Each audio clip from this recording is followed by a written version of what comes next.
Président, chers collègues, Président, qu'est-ce que vous n'avez pas compris dans les conditions de travail des agents de la TAM se dégradent? Dégradation du service, temps de trajet allongé, fréquence diminuée, incivilité augmentée. Les conducteurs n'ont plus de pause au terminus, par faute, par la longueur du chargement des rames, ce qui fait qu'ils doivent enchaîner leur trajet malgré, et on le conçoit, leurs difficultés par ailleurs d'une concentration importante face aux trottinettes, aux cyclistes et au trafic. Ils sont en assemblée générale, la colère monte, les grèves se préparent pour janvier, on en est pour l'instant à 60% de grévistes, 40 à 60 millions d'euros de coût de la gratuité pour finalement faire fuir les gens à terme sur le transport en commun, étant donné les conditions de l'offre.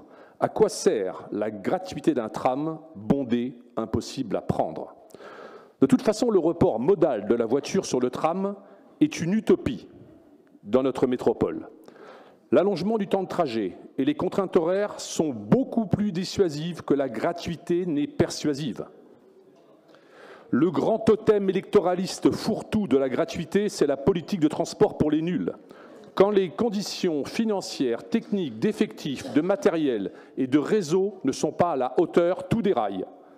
C'est la qualité de l'offre qui compte.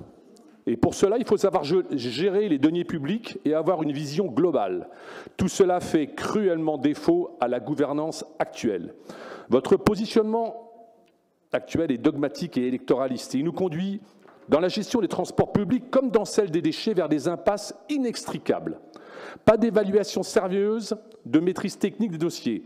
L'absence d'analyse de données scientifiques, économiques, sociales, comportementalistes même, nous mène à des choix d'humeur sur des idées préconçues.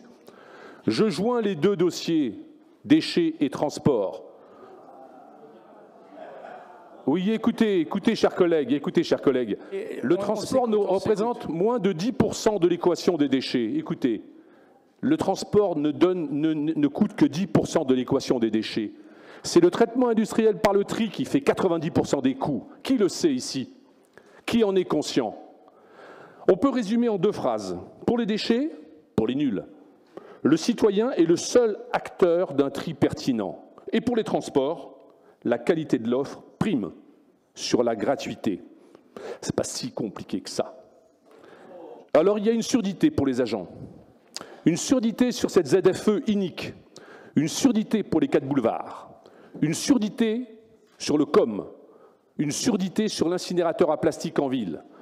Et je pourrais développer l'expression de cette surdité sélective, anti-écologiste et souvent antisociale, par une surdité macroniste. Merci.